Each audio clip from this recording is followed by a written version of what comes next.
kayak apa ketika orang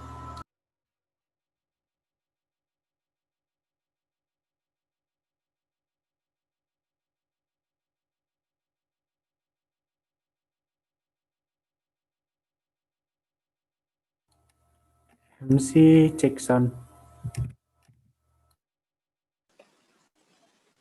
Oke.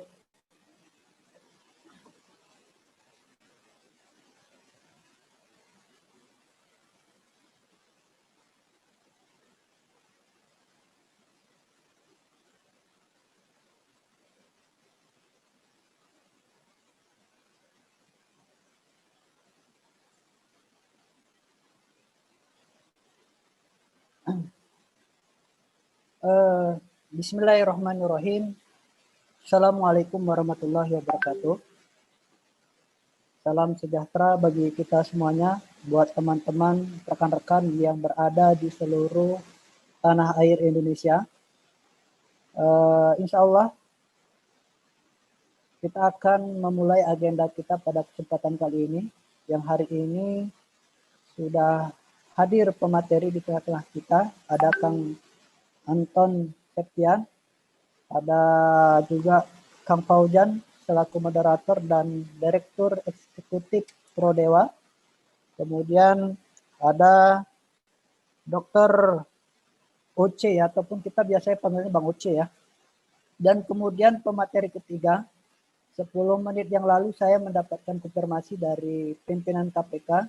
Beliau sedang ada agenda sedang ada agenda rapat, kemungkinan tidak bisa hadir di tengah-tengah kita, atau akan mengupayakan hadir nanti kalau acara kita belum selesai seperti itu. Tanpa mempersingkat waktu kembali, karena memang kita mengagendakan agenda ini mulai pada pukul 16.00 waktu Indonesia Barat. Kita buka agenda kita ini diawali dengan mendengarkan lagu Indonesia Raya. Dimohon kepada seluruh peserta untuk mendengarkan dengan seksama seperti itu.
Terima kasih sudah mendengarkan lagu Indonesia Raya. Semoga kita senantiasa dalam kecintaan terhadap tanah air kita. Kemudian kita langsung memasuki agenda, yaitu terkait diskusi kita hari ini. Menteri Sosial melakukan tindakan korupsi apakah ini perintah atau kebablasan. Dan juga kita ingin menganalisa kenapa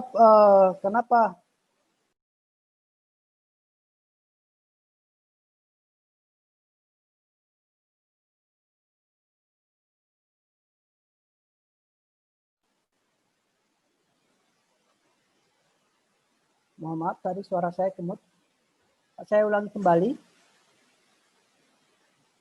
Kita lanjut ke agenda diskusi kita, yaitu mengenai tindakan korupsi yang hari ini beberapa hari yang lalu sempat viral di tanah air Indonesia, bahkan di berbagai media ikut meramaikan terkait tindakan korupsi yang dilakukan oleh Menteri Sosial.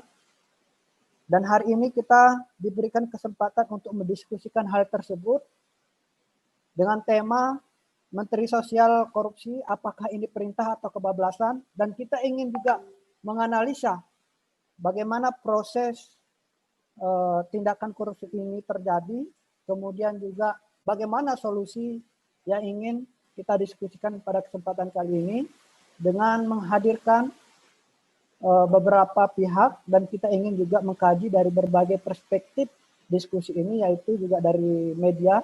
Dan alhamdulillah di tengah-tengah kita sudah ada Bapak Anton Septian.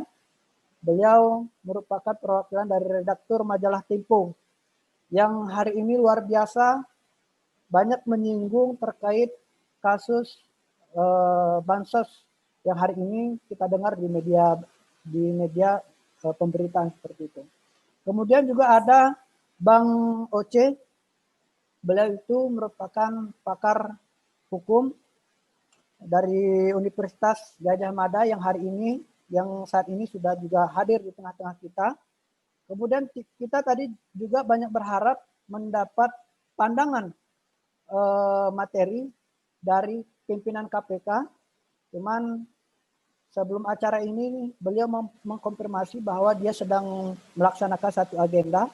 Kemungkinan tidak bisa hadir, tapi sedang mengupayakan untuk menyusul hadir di tengah-tengah kita.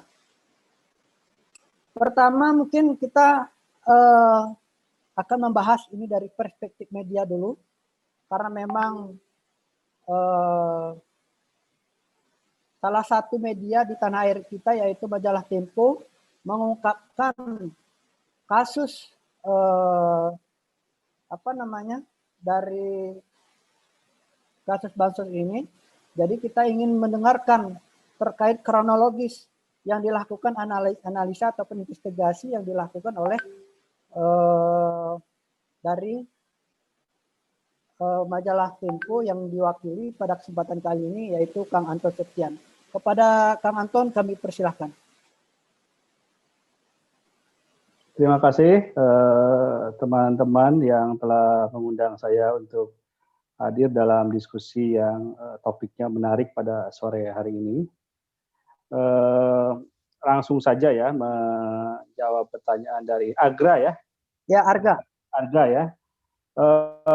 Sebelum ke kroniknya atau ke kronologinya, pertama-tama kita harus memahami dulu anatomi korupsi bansos ini ya. Nanti Bang Oce bisa menambahkan selaku pakar anti korupsi dari PKAT ya, yang tentu data dan analisisnya lebih memadai. Tapi yang ingin saya sampaikan kepada teman-teman untuk memberikan pemahaman awal adalah korupsi bansos ini merupakan state capture gitu ya, sama seperti korupsi benur ya, suap benur di KKP, yakni kalau kita terjemahkan secara literal itu adalah pencaplokan oleh negara. Tapi kalau kita terjemahkan secara bebas artinya korupsi yang ditimbulkan oleh kebijakan gitu ya. Jadi ini lebih berbahaya dari sekedar moral hazard, yang moral hazard itu lebih kepada risiko moral gitu ya. Ini celah untuk korupsi dari sebuah kebijakan gitu. Tapi kalau state capture itu memang dari awal korupsinya ini diniatkan untuk kebijakannya ini diniatkan untuk korupsi begitu ya. Nah, sejak Mei lalu Tempo ini sudah mengingatkan ya bahwa bansos ini rentan bocor. Kenapa? Ada dua hal. Pertama, datanya kacau ya, data penerimanya kacau, data yang terhimpun dalam DTKS, data terpadu kesejahteraan sosial itu kan ternyata masih belum lengkap atau belum dirapikan, sehingga kalaupun disalurkan menggunakan data-data tersebut, kemungkinan salah satunya adalah penerimanya tidak sesuai gitu ya dengan profil ekonominya. Makanya banyak sekali kasus bansos yang misalnya di Jakarta waktu itu ya, penerimanya itu warga di perumahan Kelapa Gading ya, yang kita tahu itu adalah perumahan yang orang-orang yang mampu. Begitu juga di beberapa kota yang lain, penerimanya adalah orang-orang yang mampu. Sementara di tempat lain orang-orang yang mestinya menerima ya ternyata justru tidak menerima. Itu salah satu contoh kebocoran bansos. Artinya ada penyaluran yang tidak sesuai dengan seharusnya. Nah, yang kedua adalah dari bentuk bantuannya. Kita tahu di korupsi yang sekarang sedang ramai, itu bentuk bantuannya adalah natura ya, atau barang gitu. Ini kan sama seperti yang sejak Mei kita persoalkan juga. Kenapa natura, kenapa barang, kenapa enggak tunai atau cash transfer gitu ya. Kita tahu bahwa yang namanya bantuan barang ini kan pertama rawan dikorupsi begitu ya, seperti yang ditemukan oleh KPK gitu ya, dari 300.000 nilai bantuan ternyata yang disalurkan kurang dari itu. Bahkan BPKP menemukan bahwa nilai bantuan yang diterima oleh penerima itu ya hanya sekitar 150.000 atau sekitar 50%-nya ya. Jadi 300.000 dikurangi ongkos transportasi dan goodie bag itu 30.000, 270.000. Nah, dari 270.000 itu yang sampai ke masyarakat cuma 150.000. Artinya ada kebocoran sekitar 120.000, 120 sampai 130.000. Jadi dari 300.000 ya yang nyampe ke masyarakat hanya 50%-nya. Sehingga BPKP saja dari hasil audit terhadap 7 juta paket bantuan ya. Jadi bansos yang sekarang ini kan udah sampai pada tahap yang ke-12 begitu ya. Dari bulan Mei sampai Desember bansosnya itu udah 12 tahap dan itu baru di Jakarta saja begitu. Nah, BPKP itu sudah mengaudit sampai tahap keempat saja gitu ya, karena dia kesulitan untuk mengaudit di tahap kelima dan selanjutnya. Karena perusahaannya makin banyak, bantuannya makin besar dan seterusnya. Mereka baru mampu mengaudit sampai tahap keempat. Nah, sampai tahap keempat aja BPKP menemukan kebocorannya rata-rata 120.000 paket gitu ya. Artinya kalau kita hitung rata-rata katakanlah sekarang ini sudah 22,8 juta paket yang disalurkan, nilai korupsinya itu kurang lebih ya sekitar 2,7 triliun gitu ya. Besar sekali sama seperti IKTP begitu. Nah, dari situ kita bisa meraba-raba bahwa memang bansos natura ini rawan korupsi gitu ya. Itu terbukti gitu ya dengan ditangkapnya menteri dan kroniknya begitu. Sehingga dari awal sekali kita sudah memperingatkan jangan sekali-kali memberikan bantuan dalam bentuk natura. Salah satunya ya karena itu tadi tentang korupsi. Yang kedua, nah ini jelas kontradiktif dengan niat pemerintah untuk memulihkan perekonomian nasional ya. Karena pandemi Covid, perekonomian kita kan terkontraksi ya, bahkan belakangan kita mengalami krisis gitu. Nah, untuk menggeliatkan kembali perekonomian, maka daya beli masyarakat harus diperkuat. Mereka yang terdampak oleh pandemi ini kemudian kita pemerintah ya, bukan kita, mestinya perkuat daya belinya dengan memberikan bantuan tunai langsung gitu ya. Nah, dengan begitu masyarakat bisa belanja di daerahnya, bisa menghidupkan toko dan warung tetangganya. Singkatnya bisa menggerakkan perekonomian gitu ya. Bandingkan dengan bansos natura ya, yang diuntungkan kan segelintir pengusaha aja ya, segelintir pemasok saja gitu. Dan tentu saja selain itu juga membuka peluang korupsi seperti yang saya jelaskan tadi karena ada potensi untuk mempermainkan harga sembako yang belakangan kemudian terungkap oleh KPK ya, betapa kebijakan ini memang bisa merugikan keuangan negara begitu. Nah, pertanyaannya adalah apakah Kemensos tahu bahwa bansos natura ini rawan korupsi atau kurang tepat sasaran ya dibandingkan dengan bansos tunai? Gitu. Saya yakin tahu gitu ya. Kenapa? Karena kajian-kajian tentang perbandingan bansos tunai atau cash transfer dengan natura ini sudah banyak dilakukan begitu ya, dari dulu begitu. Dan Kemensos saya yakin juga sudah memegang kajiannya. Hanya kenapa ini tidak diubah gitu ya menjadi cash transfer atau bansos tunai.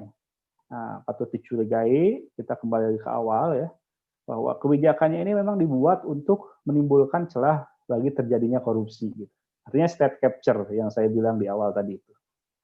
Nah, dengan demikian, ini sama seperti sebenarnya ya korupsi bansos ini dengan suap benur yang terjadi di KKP gitu ya. Kalau teman-teman juga cermati ya, bagaimana kebijakan itu dibuat sedemikian rupa ya agar menimbulkan pungutan terhadap eksportir. Mana sebagian pungutan itu juga kita ketahui belakangan mengalir kepada menterinya sehingga kemudian menterinya ditangkap gitu ya. Jadi ini tadi pertanyaan moderator ya sesuai dengan temanya ya apakah ini perintah atau kebablasan begitu ya. Nah, sebelum ke sana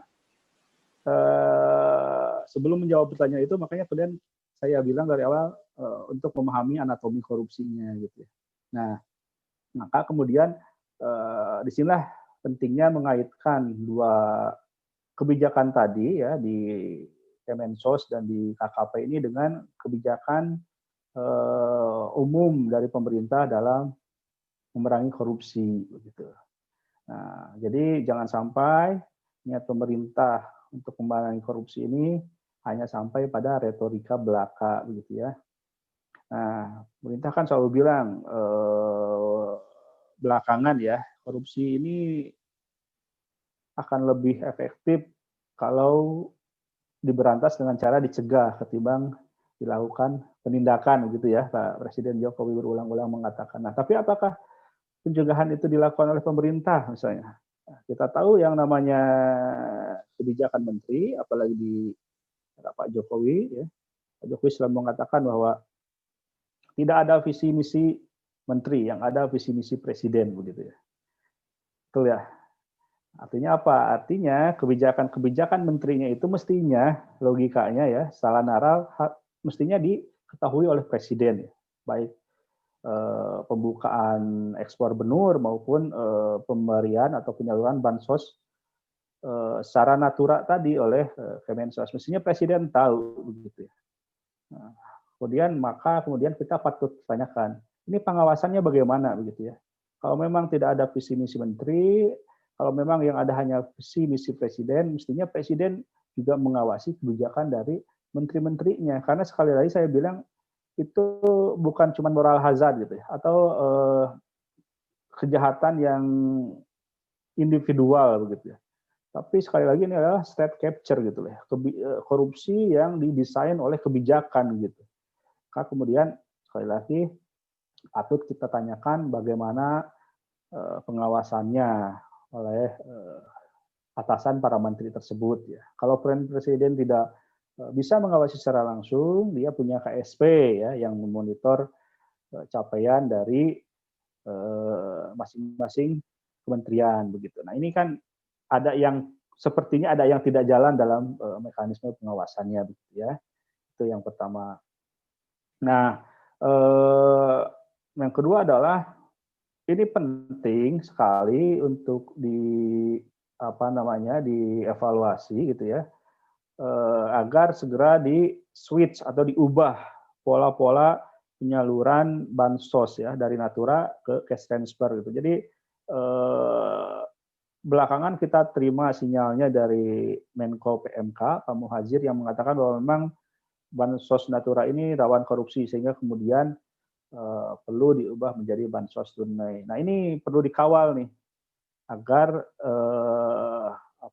penyalurannya nanti juga tepat sasaran ya, meski secara teoretis dia bisa mengurangi korupsi, tapi tetap saja di level teknisnya, di tahap penyalurannya, penerimanya betul orang yang memang harus diberikan bantuan atau tidak. Nah, ini juga penting untuk terus-menerus diawasi. Gitu. Jadi tidak sekedar hanya berubah kebijakan saja, kemudian persoalannya selesai begitu ya. Kenapa? Karena sekali lagi untuk bansos ini perlu kita ketahui bersama, yang baru terungkap oleh KPK itu kan bansos COVID untuk wilayah Jabodetabek begitu. Artinya kita belum mengetahui bansos-bansos COVID lainnya atau bantuan sosial atau bantuan atau perlindungan sosial lainnya di wilayah lain. Padahal kita tahu di PEN ya, di anggaran PEN itu anggaran pemulihan ekonomi nasional ya, anggaran untuk Kemensos yang diperuntukkan buat bansos ya dan perlindungan sosial itu angkanya di atas 100 triliun per tahunnya begitu.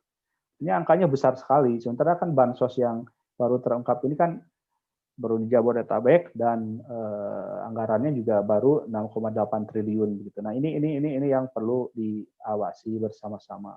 Jadi sekali lagi persoalan ini tidak hanya soal kebobrokan moral dari pejabat yang mengambil keuntungan dari sebuah program gitu. Tapi bagaimana sebuah korupsi ini didesain sedemikian rupa melalui sebuah kebijakan gitu. Dan kebijakan ini kan hal yang legal gitu ya. Dan oleh sebab itu kita patut pertanyakan sekali lagi bagaimana ketatanegaraan kita begitu ya sampai korupsi yang demikian luar biasa ini dikreasikan dengan sebuah kebijakan publik. Dari saya mungkin itu dulu, nanti silakan kita lanjutkan dalam diskusi. Terima kasih, Arga. Oke, terima kasih Kang Anton yang sudah sudah menceritakan terkait kronologi dan analisanya terkait kasus bansos ini. Cuma sebelum saya ke pemateri selanjutnya, Bang Uce, ada beberapa hal yang ingin saya konfirmasi langsung ke Kang Anton. Dengan dana dan jumlah yang dikorupsi yang cukup fantastis ya, sekitar misalkan 17 miliar. Sejauh ini analisa dari Tempo itu kemana saja aliran dananya, Kang?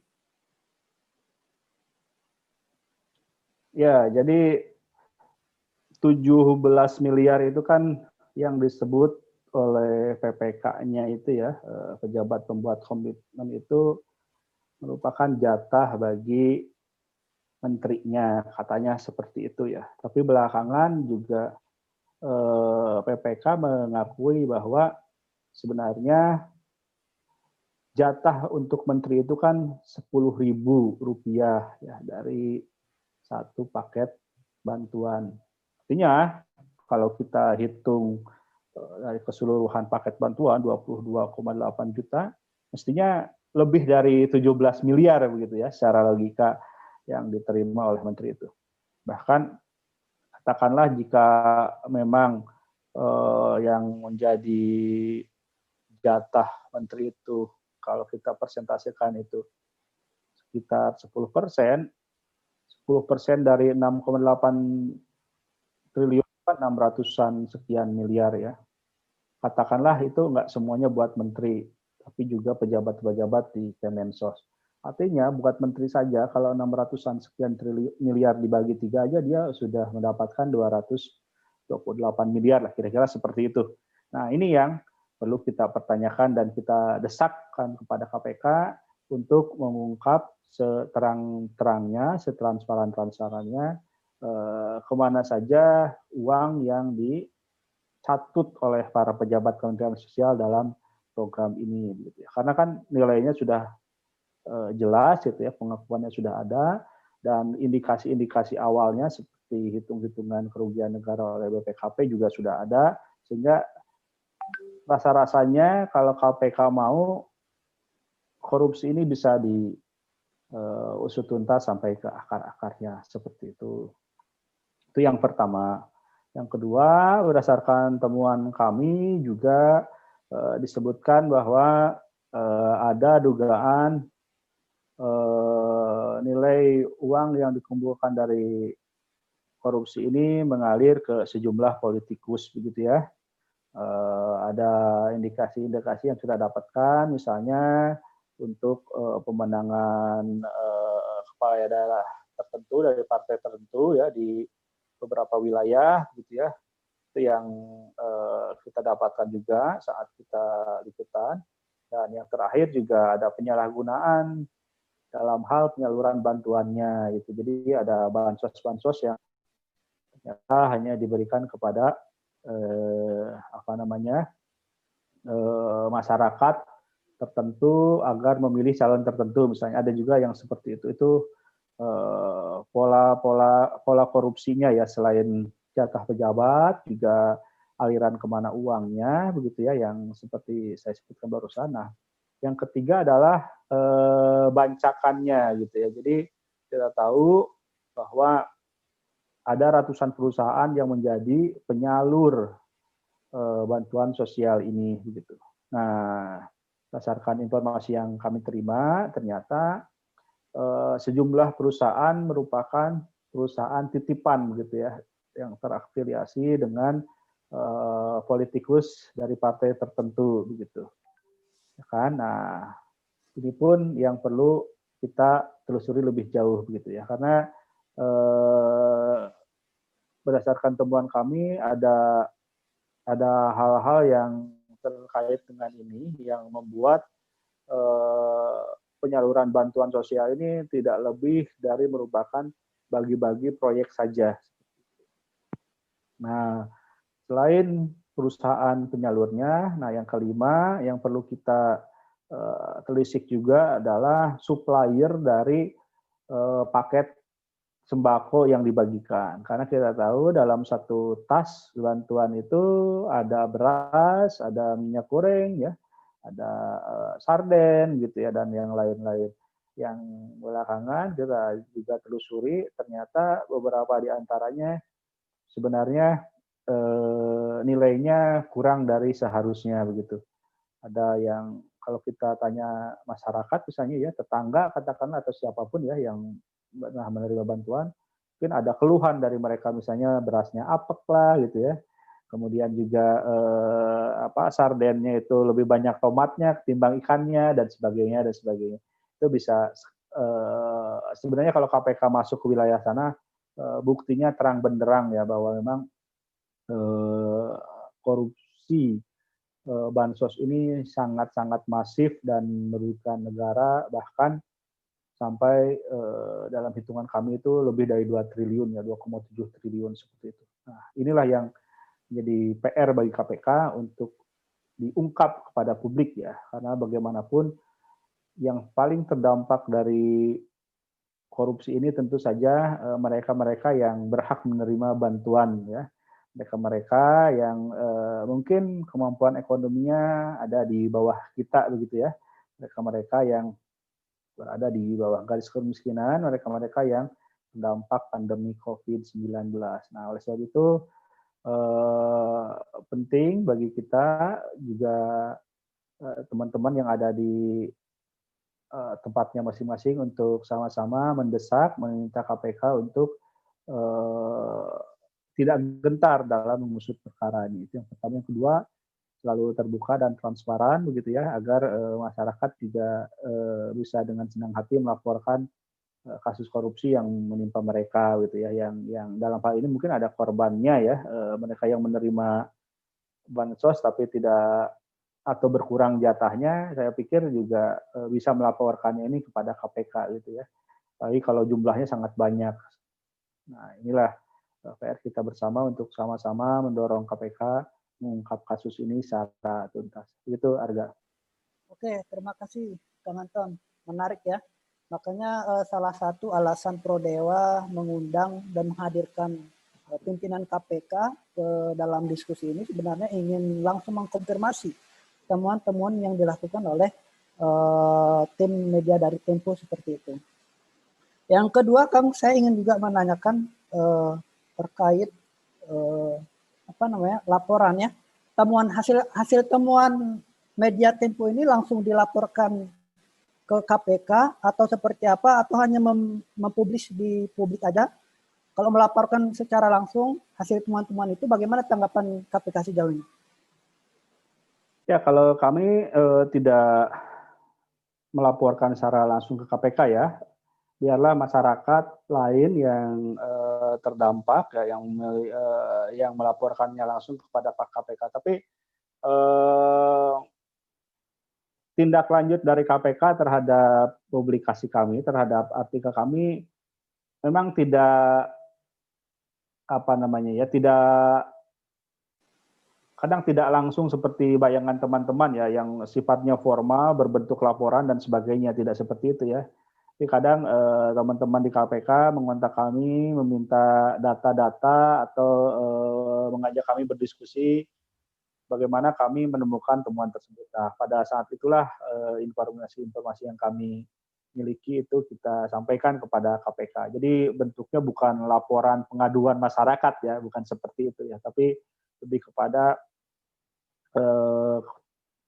beberapa personel KPK menemui kami biasanya begitu ya, kemudian meminta informasi lebih jauh mengenai apa yang kita tulis ya, meminta clue, meminta petunjuk-petunjuk awal untuk menindaklanjuti, dan itu berulang kali terjadi begitu ya. Contohnya yang kalau udah lama sekali itu contoh kasus yang simulator SIM gitu ya, itu sebelum KPK menetapkan Inspektur Joko Susilo, Kakor Lantas sebagai tersangka, kita lebih dulu menulis laporannya seperti itu. Dan banyak lagi contoh-contoh lain di mana termasuk yang kasus Benur ya. Benur pun kita lebih dahulu mengungkap kejanggalan-kejanggalan dari kebijakan ini seperti yang saya bilang tadi, yang belakangan memang terungkap betul bahwa ada yang aneh dalam kebijakan tersebut ya, sehingga kemudian menterinya ditangkap oleh KPK. Demikian Arga. Oke, terima kasih Kang Anton. Kira-kira menurut Kang Anton, KPK sejauh ini berani nggak melangkah lebih jauh lagi ya? Karena kan orang yang ditangkap kemarin oleh KPK itu kan bukan orang sembarangan ya. Kalau misalkan kita lihat dari profilnya, merupakan kalau nggak salah saya bendahara umum salah satu partai politik seperti itu. Apakah berani menindaklanjuti lebih dalam lagi? Apalagi ini kemarin sempat dikait-kaitkan dengan salah satu anaknya presiden seperti itu.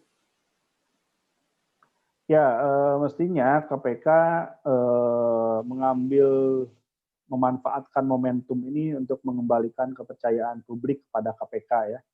Kita tahu sejak revisi Undang-Undang KPK dan terpilihnya pimpinan KPK yang baru yang dianggap salah satunya ada yang cacat integritas begitu ya, karena pernah melanggar kode etik, kepercayaan masyarakat terhadap KPK kan menurun ya.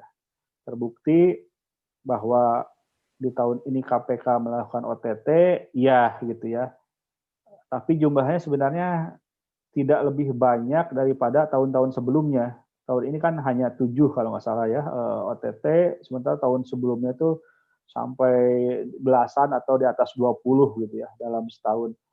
Artinya apa? Artinya ada problem yang mendasar dalam prosedur penangkapan koruptor ya, yang ditimbulkan dari berubahnya payung hukum KPK seperti itu. Nah, ini yang membuat KPK belakangan juga mendapatkan persepsi yang tidak sebagus tahun-tahun sebelumnya ya. Ada, kalau kita lihat beberapa survei persepsi publik terhadap KPK, ada penurunan terhadap kepercayaan terhadap KPK begitu ya, bisa di riset, bisa dibaca oleh teman-teman ya mengenai hasil-hasil risetnya gitu. Nah, pengungkapan kasus bansos ini sampai ke akar-akarnya mestinya bisa menjadi momentum bagi KPK untuk mengembalikan kepercayaan publik yang tadi begitu ya. Artinya siapapun pelakunya, dari partai apapun pelakunya, mestinya KPK tidak takut untuk mengungkapnya. Kenapa? Karena sepanjang KPK bekerja dengan benar, publik pasti ada di belakang mereka begitu ya. Dan tentu hal-hal yang terkait dengan kekuasaan ya, yang yang mungkin menjadi batu sandungan dalam hal pemberantasan korupsi, mestinya tidak menjadi sandungan kalau sekali lagi KPK memang betul-betul didukung oleh publik gitu. Oleh sebab itu sekali lagi ya, KPK tidak boleh main-main dalam pengungkapan kasus ini. Justru kalau misalnya ada hal-hal yang sudah terang benderang kemudian tidak diusut, sekali lagi pasti publik akan mempertanyakan hal tersebut ya, keanehan hal tersebut itu, yang ujung-ujungnya akan membuat pengungkapan kasus korupsi tidak sampai tuntas begitu ya, dan pasti akibatnya publik kembali menarik diri, tidak memberikan dukungannya kepada KPK. Oke, baik Kang Anton. Sebenarnya ini saya masih banyak beberapa pertanyaan ya yang yang menjadi catatan saya. Tapi sebelum kita kupas lebih dalam lagi terkait temuan KPK, kita ingin berikan dulu kesempatan kepada Bang Uce yang hari ini sudah hadir di tengah kita. Kita ingin mendengarkan pandangan dari perspektif hukumnya atas tindakan korupsi yang dilakukan oleh Menteri Sosial seperti itu. Apalagi di publik ramai juga ini ya, terkait konsekuensi hukumnya seperti apa kira-kira. Karena melakukan korupsi di tengah pandemi, di mana rakyat di seluruh Indonesia sangat membutuhkan sebenarnya dengan dana yang seperti itu yang sangat fantastis menurut saya. Kami persilakan kepada Bang Uce. Silakan Bang. Ya, terima kasih Kang Ga. Mudah-mudahan suara saya bisa didengar dengan baik ya. Ya, insya Allah lancar. Ya, baik. Assalamualaikum warahmatullahi wabarakatuh. Selamat sore, salam sejahtera bagi kawan-kawan semua. Bang Anton Septian, kemudian kawan-kawan dari Prodewa. Terima kasih sudah menyediakan forum diskusi kita di sore hari ya, di Sabtu ini menjelang malam mingguan ya. Jadi sebelum malam minggu kita isi dulu dengan apa ini istilahnya ya? Diskusi hangat. Tausiah dari Bang Ose. Ini Prodewa diskusinya berat sekali menuju malam minggu. Baik. Tapi memang apa yang disampaikan oleh Bang Anton dan kawan-kawan Tempo itu memang menarik ya. Saya kalau baca majalah Tempo itu ngeri-ngeri sedap lah gitu ya. Jadi sebagian kita sudah mendengar tadi bagaimana korupsi itu terjadi. Ya kalau bicara korupsi bansos itu pastilah kita sangat geram ya, karena ini kasus yang berhubungan dengan masyarakat kecil ya, mereka yang tidak mampu ya, mereka yang berada di situasi yang menghadapi risiko. Tapi kemudian ada pihak-pihak yang mengambil keuntungan. Jadi dari perspektif manapun ini merupakan korupsi dalam level yang tidak biasa. Ini luar biasa ya, kejadian yang luar biasa yang kalau kita lihat dalam perspektif sosial ini juga menurut saya pelaku-pelakunya ini juga adalah mereka yang mungkin tidak punya kepekaan sosial sama sekali ya, karena kenapa korupsi itu terjadi, karena pada dasarnya boleh jadi mereka tidak paham dengan situasi sulitnya kondisi yang dihadapi oleh masyarakat ya. Mereka boleh jadi juga tidak pernah turun dan kemudian berdialog langsung ya, melihat langsung kondisi masyarakat dan seterusnya. Ini asumsi saya, mereka yang melakukan korupsi di saat bencana, di saat risiko sosial semacam ini, apalagi melakukan korupsi terhadap dana-dana sosial dan dana-dana bencana, ini mereka sebenarnya nggak punya kepekaan sosial sama sekali. Jadi saya melihat ini tataran korupsinya sudah sungguh luar biasa. Jadi kalau tadi Arga sampaikan ini gimana hukumannya secara hukum gitu. Nah, tunggu dulu, kita belum apa-apa sudah bicara hukuman, ini terlalu cepat tadi diskusinya. Begini, persoalan bansos ini kan persoalan klasik sebenarnya. Kita Indonesia itu berada di di kondisi rawan bencana. Kita sudah paham itu. Bencana itu terjadi silih berganti, tidak hanya soal bencana alam, tapi juga bencana sosial, karena secara sosial dalam beberapa hal kita juga rentan. Sehingga di masa pandemik semacam ini, menurut saya sudah banyak prediksi, sudah banyak kemudian yang mengingatkan bahwa dengan model seperti ini ada potensi korupsi yang besar-besaran, korupsi yang sistematik. Kita dari Pukat UGM sudah lama, ketika awal-awal tahun kita bicara soal ketika pemerintah mengeluarkan Perpu, mungkin sebagian masih ingat itu ada Perpu soal penanggulangan krisis ya. Perpu itu sebetulnya lebih banyak bicara kebijakan sektor keuangan, walaupun dibungkus dengan kebijakan mengatasi pandemi ya. Karena kalau kita lihat substansi Perpu itu sebetulnya lebih banyak mengamankan kebijakan sektor keuangan, dan itu memperbesar kekuasaan pemerintah dalam mengalokasikan anggaran untuk kesehatan dan lain sebagainya, termasuk untuk sektor keuangan. Sehingga kewenangan yang membesar ini kan tipologi korupsi pada saat pada saat darurat lah ya, emergensi. Apakah disebabkan oleh bencana, kerusuhan, perang dan sebagainya. Ini secara internasional korupsi di saat darurat itu merupakan persoalan klasik ya. Persoalan yang terjadi di banyak tempat. Kenapa demikian? Karena di saat emergensi semacam ini ada pemaafan atau ada semacam logika bahwa kekuasaan itu membesar. Kekuasaan yang membesar diikuti dengan akses ekonomi atau anggaran yang membesar. Walaupun sebagian kita-kita yang punya sense bahwa penyimpangan itu rawan terjadi pada situasi yang demikian, ini adalah suara yang minor. Di masa emergensi, di masa darurat, suara-suara semacam ini tidak dianggap. Karena dianggap mengganggu. Karena yang penting ya bagi sebagian orang adalah bagaimana memperbesar kekuasaan, kemudian memperbesar anggaran, ya kekuasaan itu termasuk bagaimana mengutak-atik anggaran tanpa mekanisme yang normal, kira-kira gitu ya. Yang normal saja di Indonesia itu belum tentu akuntabel, apalagi yang nggak normal gitu.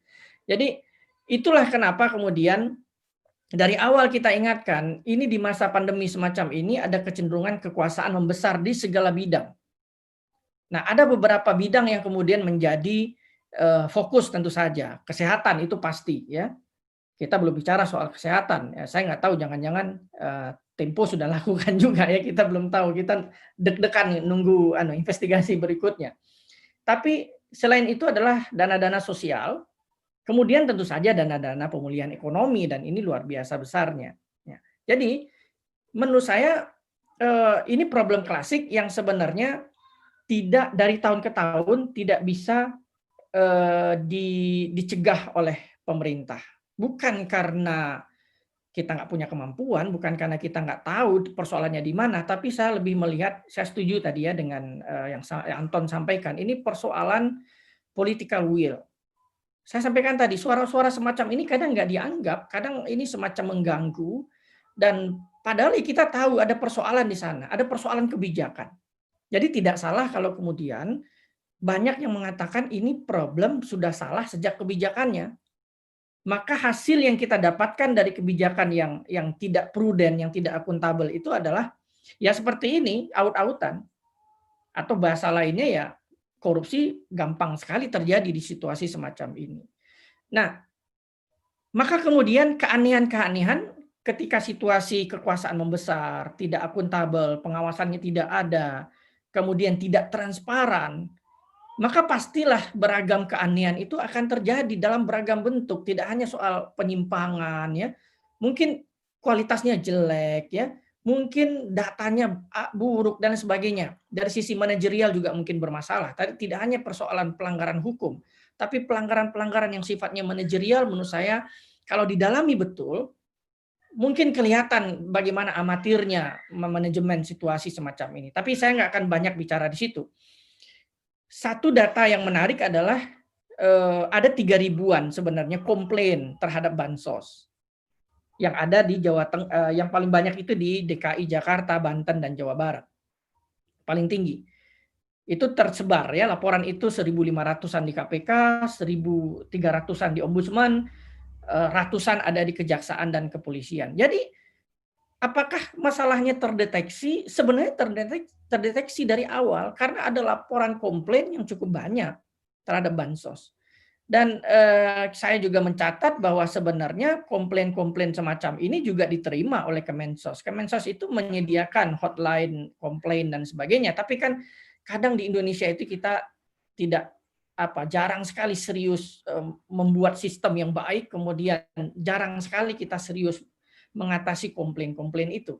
Itu istilahnya penyakit umum di birokrasi kita, di pelayanan publik. Tidak hanya soal bansos, tapi yang lain-lain. Komplain itu kan kadang nggak pernah diselesaikan dengan cara yang serius ya. Nah, yang menarik adalah sebenarnya KPK sudah menyampaikan berbagai masukan itu pada awal September ya. Berbagai masukan soal komplain ya, sebelum komplain itu banyak ya, di awal September itu sudah ada dialog bahkan langsung dengan Mensos. Pimpinan KPK dan Mensosnya bertemu gitu kira-kira. Mereka mendiskusikan bagaimana komplain itu yang terjadi ya, dipresentasikan dan lain sebagainya. Komplain itu macam-macam, ada soal tidak menerima bantuan, ini paling banyak ya, bantuan yang jumlahnya kurang, fiktif, kemudian kualitasnya buruk dan lain sebagainya. Tapi persis seperti yang disampaikan oleh Anton tadi bahwa nampaknya ini nggak ada perbaikan. Nampaknya tidak ada intervensi kebijakan yang dilakukan. Jadi komplain ya hanya sekedar komplain. Sepertinya begitu. Jadi masih old school lah. Cara birokrasi merespon, cara birokrasi manajemen itu seperti masih model seperti biasa gitu. Jadi saya melihat belum ada banyak perubahan di birokrasi kita. Paling tidak di kasus ini ya, kita masih jauh dari inovasi birokrasi yang modern, melayani dan seterusnya. Itu ternyata janji lisan yang nggak ada wujudnya gitu. Saya sampai geram juga mau bicara apa lagi gitu ya, karena kita bicara di zaman 4.0 katanya ya, menuju 5.0. Ini pemerintah sendiri kan yang menggaung-gaungkan seperti ini gitu. Tapi begitu berhadapan dengan digital government, semua tiba-tiba hilang, pengetahuannya 4.0 dan seterusnya tiba-tiba hilang, tiba-tiba kembali ke zaman batu, semua manual gitu. Ini kan model kebijakan gini kan zaman batu banget ini ya, zaman klasik model seperti ini. Harusnya kan sudah ada inovasi-inovasi kebijakan di bidang bansos yang jauh lebih keren. Ternyata persoalan data saja masih berdebat ya, padahal pemerintah mengkampanyekan bagaimana e-government dan lain sebagainya. Ternyata nggak ada hasilnya. Jadi persoalannya di sana. Sudah ada kemudian deteksi tapi tidak diselesaikan. Nah, kemudian tentu saja manajemen yang buruk ini kita bisa katakan ini hasil dari sebuah pola pikiran yang koruptif, bisa saja ya. Karena pola pemikiran yang koruptif ketika memiliki kekuasaan yang terfikir adalah bagaimana meraih keuntungan, memaksimais income ketika berkuasa, maka pikiran koruptif itu kemudian menggantikan ya pikiran-pikiran yang inovatif. Boleh jadi inovasi-inovasi itu sudah ada, gagasannya sudah ada, tapi kan nggak terpakai karena sejak dari pikiran itu sudah mulai koruptif merancang kebijakannya. Sudah difikirkan bagaimana kalau misalnya semuanya serba transfer dan sebagainya, repot juga motongnya dan seterusnya. Jadi pikiran-pikiran koruptif itu nampak dari kebijakan yang dipilih. Nah, bisa kita lihat kemudian bagaimana manajemen yang buruk itu sebenarnya bisa saja berasal dari sebuah pikiran yang sudah koruptif dari awal. Sehingga cerita yang kita dapatkan ya, dipotong 10.000, kemudian kualitasnya buruk, dikurangi kuantitasnya dan lain sebagainya, ini adalah ekses karena ada pihak-pihak yang sudah berpikir koruptif ketika merancang kebijakan ini. Jadi saya sebetulnya membenarkan ya pendekatan yang demikian, karena kalau saya lihat korupsi yang dilakukan oleh pemerintah pada level-level tertentu itu merupakan korupsi sejak kebijakannya dibuat. Jadi sebenarnya mereka sudah melakukan rent seeking sejak kebijakannya dibuat. Nah, kasus ini tentu saja makin menarik karena berbagai macam cerita aliran ya berkaitan dengan dana dan lain sebagainya. Termasuk juga menarik karena KPK-nya juga dinilai KPK yang membingungkan dengan sebuah undang-undang yang baru, kemudian dengan kinerja yang semakin menurun, dan setelah itu kasus ini melibatkan menteri aktif ya. Jadi banyak sebenarnya menariknya. Walaupun secara modus ini nggak ada menariknya. Secara modus ini adalah modus apa ya, modus manual, modus pemerasan kan sebenarnya ya. Orang punya proyek, kemudian Anda kalau mau proyek saya potong gitu kan, ini sederhana ya. Modus modus pemerasan atau modus-modus menyalahgunakan wewenang ya. Mereka yang punya wewenang kemudian menjual wewenangnya. Itu terlihat dari KKP juga sebenarnya dan ini. Tapi tentu bagi saya yang memantau beberapa kasus korupsi, saya akhirnya berpikir ini nampaknya kementerian-kementerian kita mudah sekali ya jebolnya gitu ya. Jadi ini kan pada level kementerian, kemudian yang terlibat menteri aktif dengan modus yang seperti itu, modus konvensional seperti itu, berarti kan mudah sekali ini terjadi. Terus bagaimana tidak ada sistemkah yang dibangun ya dan seterusnya lah. Di KKP juga seperti itu ya. Gampang sekali terjadi cara-cara yang berulang semacam ini. Nah, saya coba jawab tadi Arga bertanya soal hukumannya gimana. Nah, karena ini dilakukan pada saat pandemi, tentu saja kita berharap ada pemberatan, hukumannya lebih berat. Tapi sebenarnya bicara korupsi itu hukumannya harusnya berat semua. Berat semua harusnya. Dan ketika terjadi situasi krisis semacam ini, harus jauh lebih berat kan begitu. Problemnya adalah selama ini kan kasus korupsi di Indonesia itu dihukum dengan hukuman rata-rata 4, 3, atau 5 tahun. Itu problemnya. Secara umum dihukumnya tidak terlalu berat. Sehingga narasi untuk memberikan hukuman yang lebih berat kepada mereka-mereka ini menjadi narasi yang mendominasi. Dan saya kira itu wajar ya. Banyak pilihan yang perlu kita lakukan ya. KPK harusnya menggunakan pilihan-pilihan ini, tapi kalau nanti di dakwaan KPK pilihan itu nggak muncul, ya bolehlah saya sampaikan ini masuk angin lah gitu ya. Yang ditangkap aktor luar biasa, heboh luar biasa, korupsinya berkaitan dengan masyarakat lemah, tapi tuntutannya misalnya 6 tahun, 7 tahun dengan segala macam penjelasan pasal yang digunakan, yang sebenarnya kalau secara hukum kita bisa pilih-pilih pasal lah gitu ya. Sepanjang buktinya mengarah ke sana, saya yakin sejak dakwaan ini udah masuk angin. Pilihan pasal yang digunakan itu menarik karena itu akan menentukan. Saya bukan pendukung hukuman mati ya. Bagi saya hukuman maksimal itu bisa diterapkan, misalnya hukuman seumur hidup.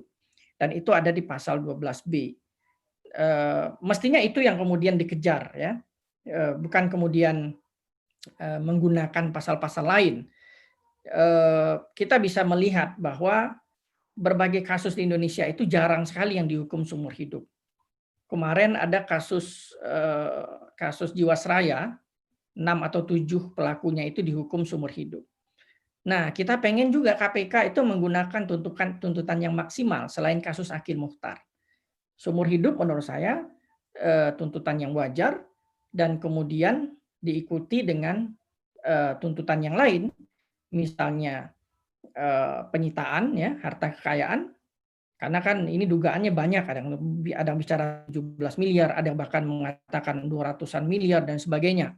Nah, kejar dong harta hasil korupsinya. Karena kan sudah bertahun-tahun ini disampaikan, tapi nggak terlalu nampak di tuntutannya KPK gitu. Kita juga bertanya-tanya, ada apa sebenarnya? Kenapa persoalan nanti hakim bisa nerima atau enggak itu persoalan lain, tapi paling tidak penegak hukum itu terlihat bahwa mereka berusaha betul mengejar harta hasil korupsi itu.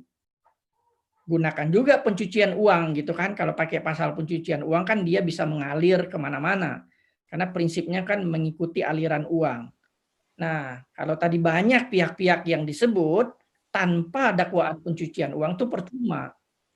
Nah, jadi ini pendekatan ini kita pengen lihat dari KPK, gimana dia cara menanganinya. Mudah-mudahan cara penanganan 2 kasus besar ini betul-betul menunjukkan kepada kita bahwa KPK serius begitu ya. Jadi dia nggak hanya apalah dalam tanda kutip ya cari muka di saat banyak sekali kritik kepada KPK. Oke. Demikian dari saya, Kang Arga. Terima kasih. Oke, terima kasih Bang Uce. Sebenarnya ini peserta udah geli juga nanyanya kepada Media Tempo dan kepada Bang Uce. Tapi sebelum saya serahkan kepada peserta, saya mau ada 2 pertanyaan ya. Yang pertama tadi Kang Anton kan menyampaikan bahwa ya dana bansos ini memang riskan untuk dikorupsi seperti itu. Nah, pertanyaan saya adalah apakah secara teknis atau secara program bansosnya saja yang riskan dikorupsi atau memang lembaganya? Karena sekarang ini kan juga beredar ya, wah Menteri Sosial itu nggak diperlukan. Nah, bahkan sempat pernyataan Gus Dur yang beberapa tahun lalu viral di media sosial, ya Menteri Sosial itu adalah lembaga di mana lumbungnya korupsi seperti itu. Nah, itu gimana tanggapan Bang Uce? Itu yang pertama. Yang kedua, sebenarnya KPK ini masih punya taji nggak sih untuk melakukan menyelesaikan tindak korupsi yang sebesar ini ya?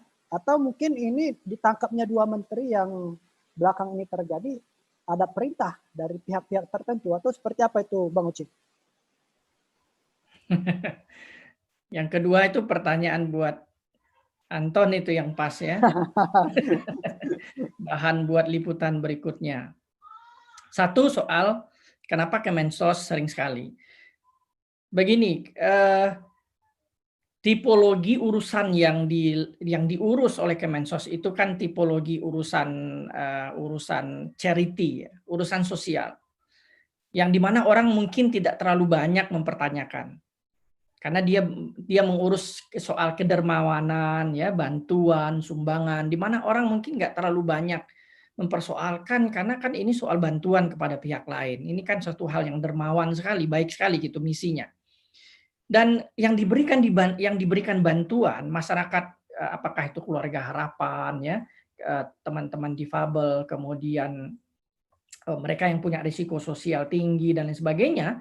Itu tidak dalam posisi memprotes, mereka tidak dalam posisi sejajar, mereka beda posisinya, sehingga persoalan-persoalan yang terjadi dalam lingkup bantuan, yang itu katakanlah informasinya hanya mereka yang paham, membutuhkan pihak ketiga untuk masuk ke sana, melihat lebih jauh apa persoalan yang mereka rasakan begitu ya. Kami pernah juga riset soal dana-dana bantuan manajemen, tidak banyak ya yang kita pernah riset.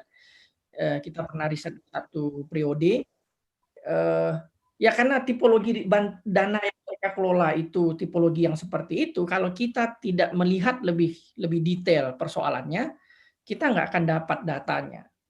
Jadi memang dananya besar gitu, dana bantuan itu, dan tidak banyak orang yang akan mempertanyakan benar nggak sih sampai dan seterusnya, sehingga itu tadi pengawasannya mungkin lebih longgar, kemudian padahal ya boleh jadi manajemennya tidak terlalu baik ya. Di samping itu menurut saya kementerian-kementerian semacam ini harusnya adalah kementerian yang dia akan seperti mengelola dana untuk pihak ketiga ya, untuk masyarakat sebetulnya. Mereka adalah menjalankan misi negara. Jadi orang-orang yang ada di situ benar-benar mereka yang punya sensitivitas yang tinggi begitu. Jadi kalau pilih menteri, pilihlah yang punya sensitivitas sosial yang juga tinggi begitu. Jadi yang punya visi yang baik di bidang kerawanan sosial dan sebagainya, itu harus terlihat. Tiba-tiba ada yang menjabat di sana dari entah berantah dan seterusnya, itu bisa jadi sinyal sesuatu ya. Jadi menurut saya tipologi urusannya itu memang membutuhkan transparansi yang jauh lebih baik ya. Meskipun ini soal bantuan bagi masyarakat lemah, tapi bikinlah yang lebih transparan, dan kemudian kalau bisa pucuk pimpinannya adalah punya sensitivitas sosial yang bagus begitu. Harus terlihat dari kebijakan-kebijakannya. Nah, tadi soal yang kedua, soal KPK, justru yang menurut saya begini. Jadi pertanyaan kita semua tentu saja bagaimana dinamika internal KPK, kan begitu kan? Kan ada banyak kritik ke KPK. Saya kira kita semua pengen mengetahui dinamika apa sih yang terjadi pada KPK, kenapa kemudian ini 2 menteri di OTT di tengah kritikan yang tajam semacam ini. Nah, ini juga menjadi pertanyaan saya begitu ya, dinamika-dinamika yang terjadi di lembaga itu, dan itu sangat menarik bagi kita. Oke, terima kasih Bang Uce. Mungkin selanjutnya kita persilahkan kepada peserta, karena dari tadi mungkin peserta ingin nanya juga nih. Pertama saya ingin mempersilahkan kepada peserta yang ingin bertanya, silakan aktifkan notif raise hand-nya ya, nanti akan ditunjuk oleh moderator, dan silahkan ajukan pertanyaan dengan singkat, padat, dan jelas, dan tidak mengulangi pertanyaan-pertanyaan yang sudah dijawab oleh pemateri seperti itu. Untuk pertama saya persilahkan kepada saudara Yodi Palnu Ikhlas. Silakan untuk mengutarakan pertanyaannya. Sudah di-unmute.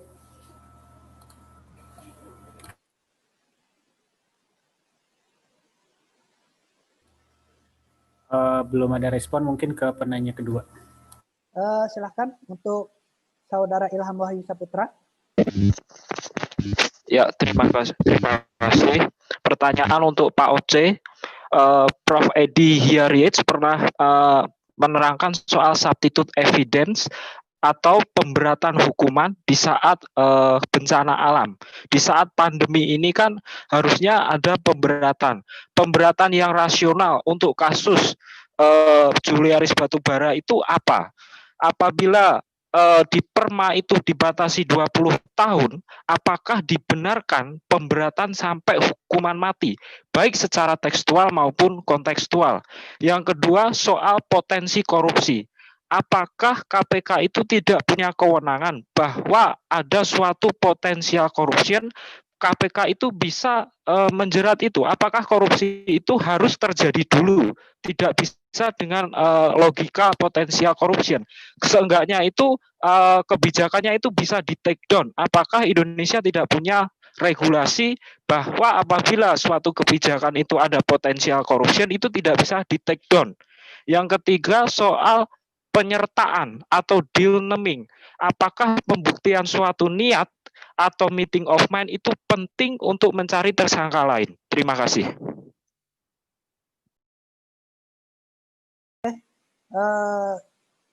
Langsung saja saya persilahkan kepada pemateri untuk menjawab pertanyaan dari Ilham ya.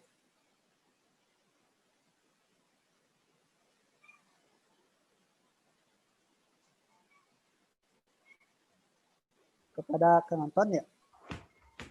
Langsung dijawab atau gimana? Langsung dijawab aja, Pak. Ya, baik ya. Jadi memang soal pemberatan itu tergantung pasal apa yang digunakan oleh KPK. Kalau pasal suap, maka mestinya mereka menggunakan hukuman seumur hidup. Kemudian kalau dia menggunakan pasal kerugian negara, bisa saja dakwaan hukuman mati, ya itu secara tertulisnya tentu hukuman itu ada. Walaupun tadi saya sampaikan saya tidak dalam posisi mendorong ke sana, karena menurut saya kejahatan korupsi ini yang paling penting itu adalah di samping memberikan efek jera secara pemenjaraan, juga yang sangat penting adalah efek jera secara harta kekayaan. Karena korupsi itu kan kejahatan harta kekayaan sebenarnya ya, yang karena mereka mencari keuntungan, inti korupsi di sana. Nah, sehingga keuntungan itu yang harus diambil oleh negara, harus dirampas. Walaupun contoh terbaiknya boleh jadi tidak ada, karena jarang sekali kemudian kita bicara korupsi, koruptor yang dimiskinkan ya, walaupun sering kita bicarakan, tapi jarang kejadiannya demikian. Nah, penyertaan atau siapa saja yang bisa terlibat dalam perkara ini sangat tergantung pada bukti yang dimiliki oleh KPK ya. Saya tadi mengatakan seperti ini, akan jauh lebih mudah tentu saja kalau KPK menggunakan Undang-Undang Tindak Pidana Pencucian Uang. Karena kita tidak hanya bicara follow the suspect atau mengikuti siapa tersangkanya, tetapi kita juga fokus kepada pelaku-pelaku yang menikmati hasil korupsi itu, ya.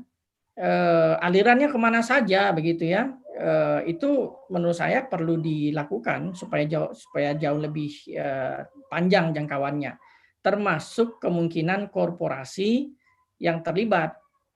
Ini juga catatan penting karena kita punya peraturan tentang pemidanaan korporasi, tapi sekian banyak PT kemudian perusahaan-perusahaan yang terlibat korupsi itu nggak bisa dibawa ke meja hijau, hanya sedikit. Nah, kita juga pengen KPK pakai pasal itu gitu ya. Itu kan dulu luar biasa capaian mekanisme hukum untuk menjerat korporasi. Tapi kalau nggak dipakai penegak hukum tuh buat apa gitu? Kita berjuang memuluskan peraturan Mahkamah Agung tentang pemindanaan korporasi ya. Harusnya dipakai dong gitu ya. Soal nanti sukses apa enggak itu di peradilan lah gitu ya. Ini kan ada korporasi yang sudah diuntungkan. Dalam banyak kasus lah, perizinan dan lain sebagainya, pasti ada korporasi yang diuntungkan gitu. Masa sih penegak hukum nggak mau ngejar ke sana gitu? Kalau kekurangan argumen dan lain sebagainya, ya kan banyak pakar-pakar hukum kita yang di Indonesia yang bisa ditanya, pakar-pakar ekonomi. Jadi konstruksinya tidak hanya fokus pada mensosnya, tapi banyak yang bisa kemudian dikerjakan. Dan ini mudah-mudahan dilakukan semua ya, segala instrumen yang sudah diberikan hukum. Jadi kita nggak fokus di satu model hukuman. Saya kira itu ya. Terima kasih Bang Uce. Selanjutnya ke pertanyaan berikutnya, yaitu ke Kang Anton ya. Ini ada pertanyaan, bagaimana kabar jurnalis Tempo dihadapkan dengan upaya peretasan setelah menulis kasus korupsi bansos COVID-19? Itu Bang Anton. Ya, terima kasih untuk pertanyaannya. Memang setelah menulis kasus tersebut, ada salah seorang jurnalis kami yang alat-alat komunikasinya diretas begitu ya, menyangkut akun WhatsApp-nya, kemudian ada akun Facebook-nya, juga akun Telegram-nya. Tapi sejauh ini sudah berhasil dikembalikan lagi akunnya ya, meski sebelumnya memang sempat tidak bisa diakses begitu. Itu yang terkait dengan kejadiannya. Nah, yang ingin saya sampaikan adalah saya selaku salah seorang pimpinan di Tempo sangat menyayangkan ada upaya-upaya ya yang boleh dikatakan merupakan teror begitu ya terhadap wartawan, terhadap jurnalis yang sedang berupaya mengungkap kebenaran begitu. Jadi ini adalah cara-cara yang sangat kuno ya, sangat purba gitu ya, untuk menakut-nakuti wartawan dalam pekerjaannya ya, dalam hal melayani publik untuk mendapatkan informasi yang seluas-luasnya begitu. Yang kita tahu dalam banyak hal ini tidak mudah begitu, tidak banyak sekali gangguan ya, baik kalau teman-teman cermati gitu, terutama di daerah itu wartawan terkadang sampai dihalang-halangi dalam memperoleh informasinya, itu juga bagian dari upaya menghambat masyarakat untuk mendapatkan informasi. Nah, di lain sisi kejadian semacam peretasan ya itu juga bagian dari upaya menghalang-halangi masyarakat juga sebenarnya untuk mendapatkan informasi dari si wartawan yang menulis isu yang bersangkutan. Oleh sebab itu sekali lagi jika kemudian ada yang tidak setuju dengan pemberitaan tersebut, sampaikanlah dengan logis, dengan rasional begitu ya, dengan cara-cara yang beradab gitu ya. Jika kemudian Anda tidak setuju dengan pemberitaan tersebut, ya bukan dengan cara meretas gadget dari wartawannya, bukan dengan cara meneror wartawannya agar wartawan tersebut tidak menuliskan isunya lagi gitu. Tapi sampaikanlah data yang argumentatif, yang logis, yang benar untuk mengcounter dari pemberitaan tersebut. Itu cara-cara yang mestinya dilakukan di sebuah masyarakat yang beradab dan demokratis begitu ya, sehingga diskusi, wacana, ya, pergulatan ide-ide dan informasi itu bisa dilangsungkan secara sehat. Seperti itu saja sih. Terima kasih, Arga. Oke, Kang Anton, pertanyaan selanjutnya adalah apabila misalkan hasil temuan yang dilakukan teman-teman Tempo dan itu tidak ditindaklanjuti oleh KPK ya, atau kasus-kasus yang lainnya mangkrak ya, kira-kira apa yang dilakukan Tempo ke depannya seperti itu? Itu yang pertama. Apakah langsung memainkan lagi kinerja atau menganalisa kembali atau seperti apa? Itu yang pertama. Yang kedua, sejauh ini Kang, ini ya normatif aja lah pertanyaannya. Sudah ada SP1 belum dari Istana terkait Tempo nih? Gimana nih? Terima kasih, Bang. Terima kasih. Jadi memang tugas jurnalis itu kan menyampaikan kebenaran gitu ya, tugas yang sangat profetik gitu ya. Kita kalau di dalam undang-undang salah satu tugas lainnya adalah melayani masyarakat dalam mendapatkan informasi. Jadi ya cukup sampai di sana begitu. Nah, kalau kemudian ada penegak hukum atau lembaga penegak hukum yang memfollow up temuan kami, ya syukur alhamdulillah gitu. Artinya tulisan kami, produk jurnalisme kami bisa turut membantu memperbaiki kondisi hukum di Indonesia begitu ya. Jika kemudian tulisan kami diakomodasi oleh pengambil kebijakan sehingga suatu kebijakan berubah menjadi lebih baik, ya kita juga bersyukur karena berarti tulisan kita bisa lebih berdampak terhadap masyarakat begitu. Tapi jikapun tidak sampai terjadi perubahan baik di sisi kebijakan maupun adanya follow up dari lembaga penegak hukum terhadap liputan investigasi kami, ya tidak apa-apa juga gitu ya. Paling tidak kita sudah menunaikan tugas kita sebagai pihak ya sebagai pelayan bagi masyarakat dalam memperoleh informasi begitu ya. Ini yang sebenarnya menjadi tugas kita sesuai dengan yang ada tercantum di dalam Undang-Undang Pers. Jadi ya tidak apa-apa juga Arga kalau kemudian KPK tidak memfollow up temuan kami gitu ya. Yang penting kita sudah menunaikan tugas kita untuk memenuhi kebutuhan masyarakat akan informasi yang lebih terbuka ya, informasi yang lebih transparan yang akan membekali mereka dalam kehidupannya sehari-hari ya, mengambil keputusan-keputusan yang strategis bagi dirinya sendiri. Itulah tugas pers yang sebenarnya. Yang kedua, soal SP dari istana sejauh ini tidak ada ya. Tidak ada aman kan ya? Keluhan secara langsung yang kami terima terkait dengan pemberitaan tersebut begitu ya. Tidak ada ancaman secara langsung yang kami terima kecuali tadi itu ada upaya-upaya peretasan terhadap wartawan kami begitu yang sudah diketahui juga oleh teman-teman dan sudah dibuatkan juga siaran persnya begitu.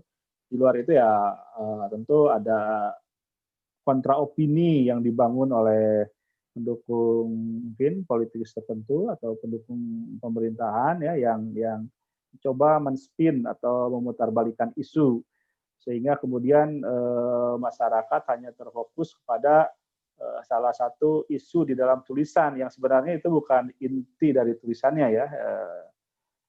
Saya sebut saja Gibran itu kan bukan inti dari tulisannya ya, karena itu merupakan penghubung di dalam tulisan terkait dengan perubahan pengadaan goodie bag dari UMKM kepada Sritek. Jadi nyantolnya sebenarnya hanya di sub topik dari tulisan gitu. Tapi inti dari tulisannya mengenai korupsi bansos yang saya sebutkan tadi di awal sekali merupakan korupsi yang ditimbulkan dari kebijakan atau korupsi yang didesain oleh kebijakan ya yang diniatkan sekali untuk dikorupsi ya yang saya sebut tadi sebagai state capture itu malah tidak jadi pembicaraan gitu. Padahal ini persoalan intinya, ini adalah persoalan yang mendasarnya gitu. Ini juga yang terjadi di korupsi benur di KKP begitu ya. Sekali lagi dari awal sekali tadi saya menyampaikan bahwa ada tokoh-tokoh tertentu yang terlibat di dalam kasus itu, ya itu bumbu-bumbu dari ceritanya saja gitu ya, bumbu-bumbu dari kronologinya saja. Yang paling utama adalah bagaimana kita memahami anatomi dari korupsi ini. Tadi juga Bang Ose mengatakan bahwa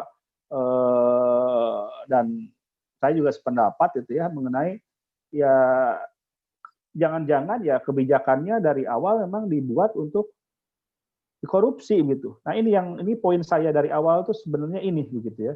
Jadi kalau kita baca ya di medsos beberapa waktu lalu ada siapa itu ya seleb tweet yang bilang bahwa ini kasihan banget mensosnya siapapun yang di posisi dia jika kemudian ditawari 17M ya pasti tergoda juga, tinggal setiap orang punya setannya masing-masing kan seperti itu ya. Itu seolah-olah orang tersebut memposisikan mensos dalam kasus tersebut sebagai orang yang pasif gitu ya, hanya sebagai korban aja, korban dari keadaan, padahal bukan gitu ya. Jadi harus itu adalah logika yang menyesatkan gitu. Nah, yang sebenarnya terjadi ya seperti yang saya bilang tadi, seperti yang bilang Bang Ose tadi bahwa memang dari awal mereka membuat kebijakan yang bisa menimbulkan korupsi begitu. Nah, kenapa? Karena kalau enggak dia bisa memilih kebijakan yang lain yang relatif lebih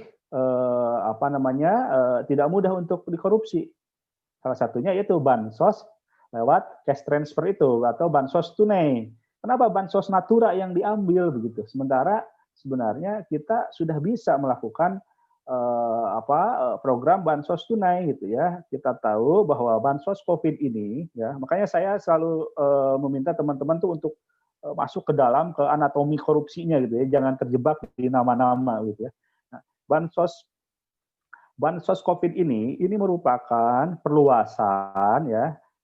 Para penerima bansos COVID ini merupakan perluasan dari para penerima program sembako atau program BPNT, bantuan pangan non tunai gitu ya. Jadi dulu ada program ya, program perlindungan sosial yang disebut dengan program bantuan pangan non tunai. Kemudian bertransformasi menjadi program sembako ya awal tahun ini. Kemudian pada Mei karena ada Covid diubah lagi menjadi bansos Covid begitu.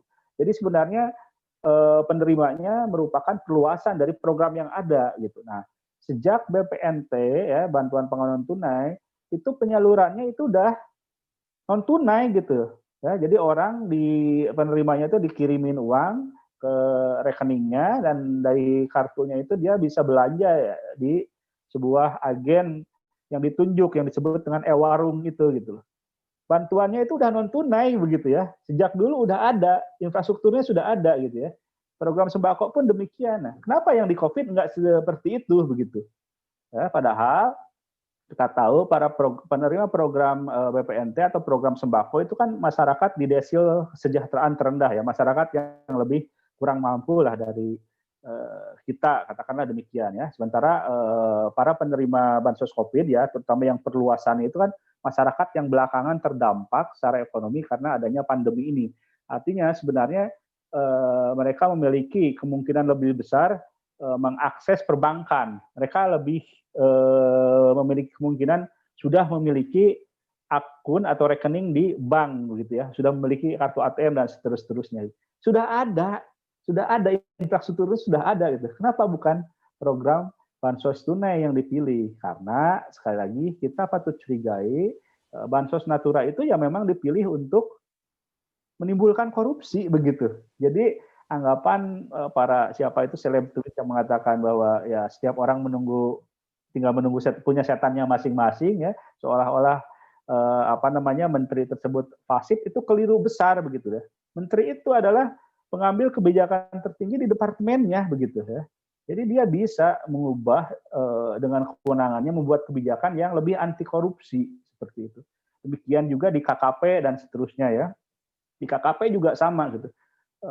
Menterinya membuat sebuah kebijakan yang ya itu tadi membuka peluang untuk korupsi, dan memang ternyata lewat sejumlah mekanisme yang dibuat begitu ya, menteri mendapatkan jatah dari pungutan ekspor benur seperti itu. Itu sudah terang benderang sekali ya apa yang diungkap oleh KPK baik di korupsi benur maupun korupsi bansos. Jadi sebenarnya sekali lagi ini bukan persoalan kok susah sekali memberantas korupsi di Indonesia, kok korupsi berulang lagi ya di Kementerian Sosial padahal dulu ada gitu. Nah, sebenarnya kita patut pertanyakan itu di masalah kebijakan publiknya begitu ya.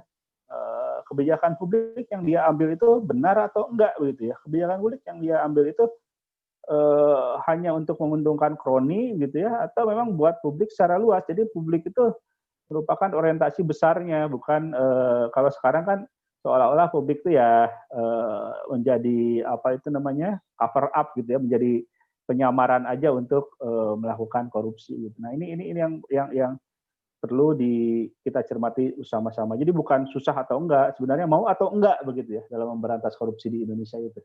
Nah, itu bisa dilakukan sejak awal sekali dari sisi kebijakannya gitu ya. Seperti itu. Jadi omong kosong kita bicara Stranas korupsi ya, strategi nasional pemberantasan korupsi, di omong kosong kita membicarakan soal pencegahan korupsi. Kalau kita tidak sejak awal membuat kebijakan-kebijakan yang anti korupsi gitu ya di setiap kementeriannya, dan ini tidak hanya tanggung jawab kementerian tapi juga atasannya, presiden yang selalu mengatakan bahwa tidak ada visi misi menteri, yang ada adalah visi misi presiden. Artinya dengan kata lain presiden mestinya mengetahui setiap kebijakan yang dibuat oleh menterinya. Makanya kemudian dia juga harus mengawasi kebijakan tersebut.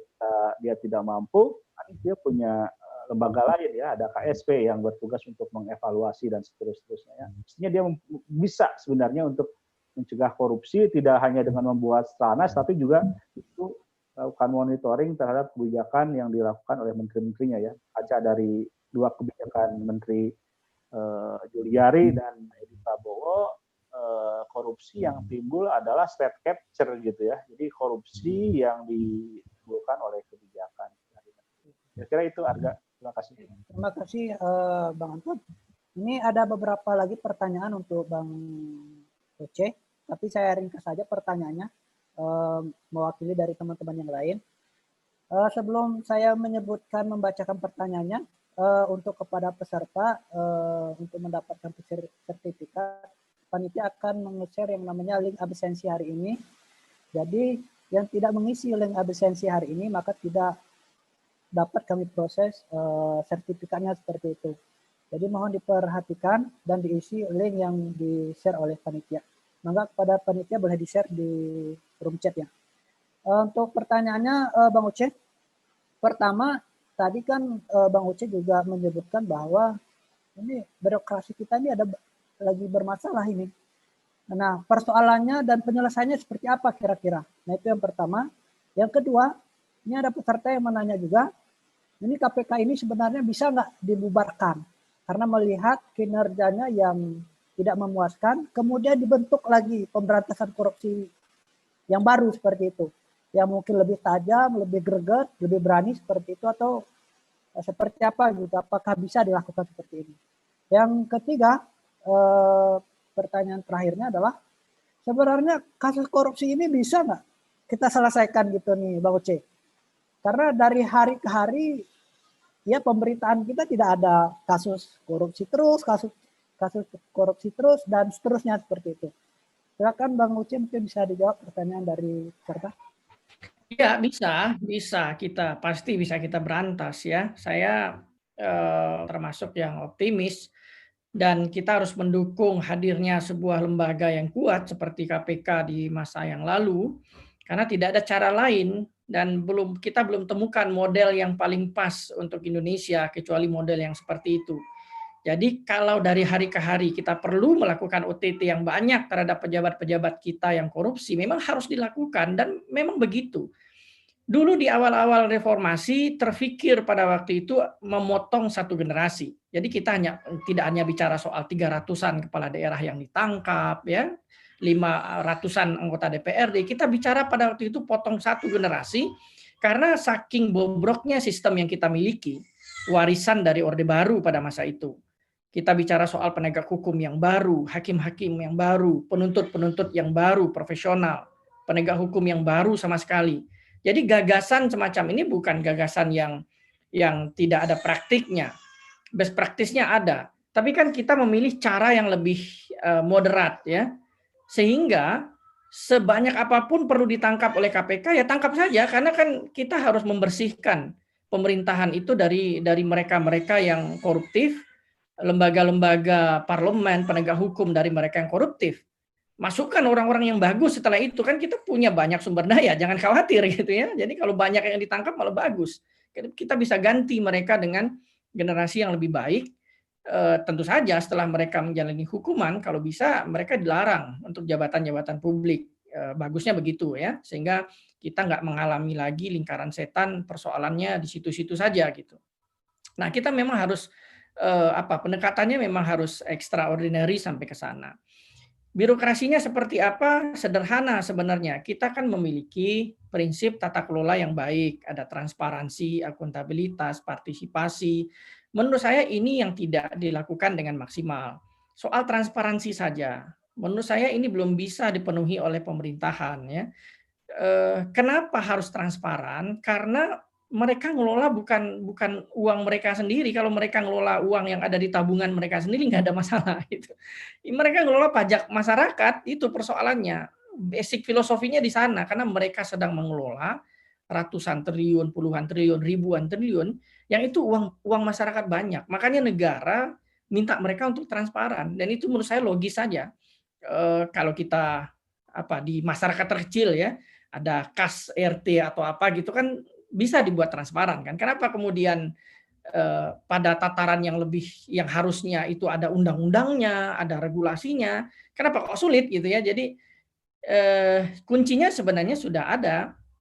Memang ini problem, ada orang-orang yang masih berpikiran punya kekuasaan itu berarti punya akses korupsi. Nah, mereka-mereka semacam ini tuh nggak apa-apa, ditangkap aja gitu. Kita ganti dengan yang lebih baik nanti. Banyak kalau kepala daerahnya korupsi ya tangkap aja gitu ya. Nanti pilkada dia korupsi lagi tangkap lagi, nanti ganti yang lebih baru gitu. Walaupun reformasi secara sistemik pasti harus dilakukan ya, karena kan pendekatan terhadap problem korupsi ini nggak bisa satu ya, harus ada pembenahan di parpol misalnya di pemerintahan. Saya memang menitik beratkan pada persoalan kebijakan-kebijakan kita yang nggak pernah berubah. Jadi kalau presiden punya concern, mestinya presiden itu mengadopsi kebijakan-kebijakan yang jauh lebih anti korupsi. Banyak kok itu referensinya di KPK ada, referensinya di Ombudsman ada, ya, di kalangan masyarakat sipil juga ada. Jadi memang dibutuhkan pada tingkatan eksekusi, dibutuhkan pimpinan yang tegas begitu, yang lebih punya perspektif anti korupsi. Karena di banyak riset itu menyatakan bahwa kalau pimpinan politiknya tidak memberikan dukungan secara lebih baik, maka program-program anti korupsi itu atau upaya-upaya pencegahan itu nggak ada gunanya. Nah, jadi pencegahan itu memang harus didukung dengan kepemimpinan politik yang punya perspektif anti korupsi juga. Nah, itu syarat yang paling baik. Saya kira demikian, Kang Arga.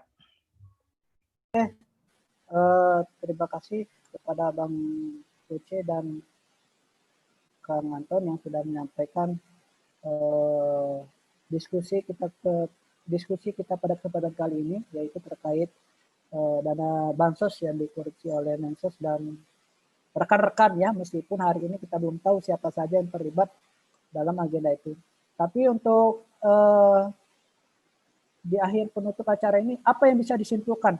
Kira-kira masukan untuk Prodewa dan teman-teman yang hadir di diskusi ini, Bang Anton, terkait kasus bansos ini. Singkat atau panjang? Ya, sedang-sedang lah. Ya, yang pertama jangan patah harapan ya terhadap Indonesia yang lebih baik, bahwa memang pada saat ini masih ada korupsi ya di sekitar kita. Itu sebuah kenyataan yang harus kita terima dan menjadi tugas kita bersama untuk bersama-sama memberantasnya ya. Tidak hanya tugas KPK ya, tapi juga tugas pemerintahan dan tugas kita semua gitu. Karena ada hal-hal yang kecil yang sebenarnya bisa kita antisipasi yang terkait dengan korupsi yang lebih luas, yang bermula dari diri sendiri gitu ya. Kalau kita ingin memberantas korupsi secara lebih luas, mungkin kita bisa memulainya dari diri sendiri ya, dengan melakukan hal-hal yang sederhana, cara lebih jujur dan lebih akuntabel. Itu hal yang terkait dengan korupsi. Tapi secara garis besar mengenai korupsi itu sendiri, sekali lagi jangan hanya terjebak pada narasi, pada nama-nama ya, yang nama-nama besar yang sekiranya memikat begitu ya untuk diobrolkan begitu ya. Ketika kita ingin membahas lebih jauh mengenai sebuah isu, terutama korupsi, harap dipahami juga anatominya begitu. Jadi kritikan, masukan kita kepada siapapun begitu ya, itu bisa menjadi lebih tepat begitu ya. Contohnya di kasus korupsi bansos ini atau kasus KKP begitu ya. Sekali lagi ini bukan sekedar kejahatan individual begitu ya, apalagi kalau misalnya pelakunya diposisikan sebagai pelaku yang pasif, yang tidak kuat iman, diiming-imingi uang miliaran. Itu pandangan yang keliru gitu. Jadi justru kita harus membuka kemungkinan-kemungkinan, termasuk bahwa ya kebijakan ini memang didesain buat mencopet gitu, untuk korupsi gitu. Sehingga kemudian analisisnya, saran kebijakannya menjadi lebih tepat. Itu saja dari saya. Terima kasih. Oke, terima kasih Bang Anton sekian yang sudah menyimpulkan diskusi kegiatan kita hari ini, mewakili dari teman-teman media Tempo. Yang terakhir, mohon kiranya dari Bang Uci menyampaikan kira-kira pesan untuk kita sebagai aktivis ini ya, karena pegiat pegiat peneliti lah berkaitan isu-isu politik nasional dan lain-lainnya, dan ke teman-teman yang hadir, kira-kira apa yang ingin disampaikan, Dok? Ya, pertama kita mereka yang terlibat tentu dihukum dan kemudian dibongkar ya oleh aparat penegak hukum. Kemudian yang kedua yang nggak kalah penting, kita ingin melihat ada perbaikan di kementerian. Ya jangan sampai terjadi lagi kan begitu ya, secandaan Gus Dur jangan sampai benar-benar terjadi lah gitu. Karena itu hanya bercanda kan, jadi jangan sampai terjadi. Nah, kita-kita ini sebenarnya kita-kita ini kan fungsinya adalah kontrol sosial.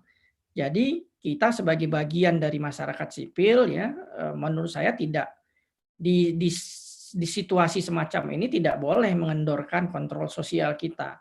Diskusi ya, kemudian kampanye publik ya, hal-hal semacam itu harus tetap dilakukan. Kita harus menjaga daya kritis masyarakat terhadap mereka yang punya kekuasaan.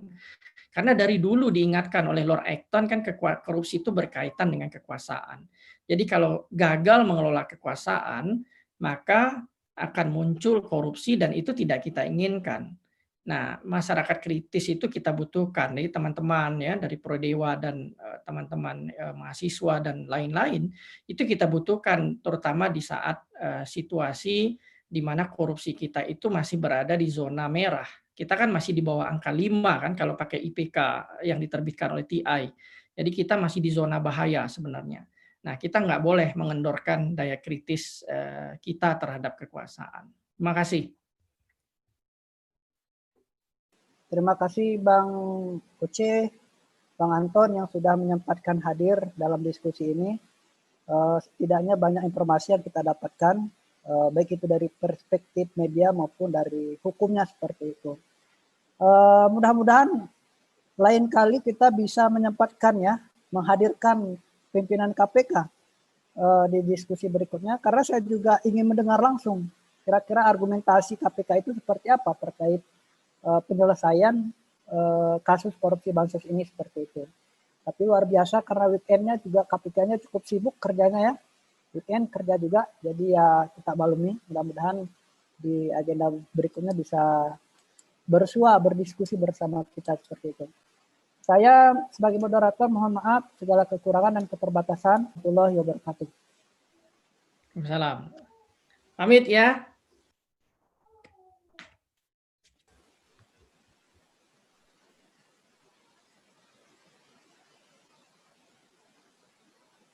Untuk peserta silahkan diisi linknya dan itu akan menjadi data untuk dikirimkan sertifikat via email seperti itu.